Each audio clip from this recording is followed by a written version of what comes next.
What do we need to implement a solid homeland security? Since tribal times, people had to turn themselves in order to protect their comfort zones during the night. However, with the arrival of welfare modern states, the framework of this process has become more complex and interconnected between the public and the private sector. Globalization demands states more policy working, coordination, and new fields of investigation. Therefore, embarking on private security becomes the most rational, efficient, and professional option to ensure healthy societies. Therefore, the aim of this video will be focused on understanding the functioning, main areas of action, and advantages of private security. Even if we may not notice them, if tomorrow private security companies disappear, the world as we know it would collapse. Private security companies police critical infrastructure of countries. They are the first barrier in airports, ports, trains, power plants, and water tanks. Moreover, they are in charge of cybersecurity and border control, being key in responding to emergency situations. And they are in charge of those activities because they can handle them with more efficiency than the public sector can, permitting a higher degree of specialization and expertise. Private firms have a profit incentive to cut costs and innovate. Government bodies have a greater tendency to be overstaffed and inefficient.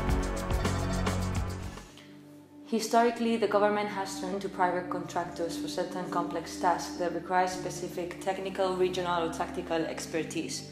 Today, with military equipment and systems constantly evolving, those skills continue to be more readily available through PMCs, proving that they can quickly pull together highly qualified personnel and respond to mostly any situation, and therefore being more easily used for short-term projects, which makes it more flexible and less costly.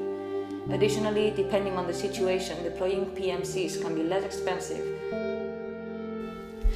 Private security is also positive for that part of the society that wants to feel secure but that is not in favor of its government in investing in security rather than in economic and social areas.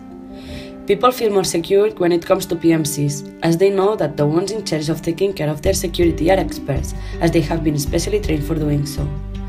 Moreover, injuries and fatalities among PMCs are not judged by the public as severely as injuries and fatalities among soldiers. This will also be a positive argument for private security, as people will be less affected if something happened to a PMC. Lack of accountability and transparency are two of the most debated issues. Regarding accountability, we must first state that private security companies are hired by the government and so accountable to it. And differently from functionaries, if they do something that hurts the government, they can be fired. Secondly, there has been developed a self-regulatory framework applicable to their activities. These initiatives include, for instance, industry associations, multi-stakeholder initiatives, and corporate codes of conduct to assure compliance. We have, for instance, the International Code of Conduct for Private Security Providers that reinforces the obligations of these companies in regards to human rights. About the lack of transparency, today almost all companies have internet sites providing information about their activities and referring to their clients and areas of operation. If secrecy prevails, it's just to protect national security. Further, increasing transparency is on benefit of private security companies because they want to assure their legitimacy and because there is high pressure from society and the media.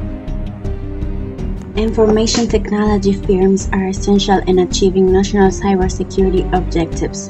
Public-private partnerships are critical to the National Security Alliance mission.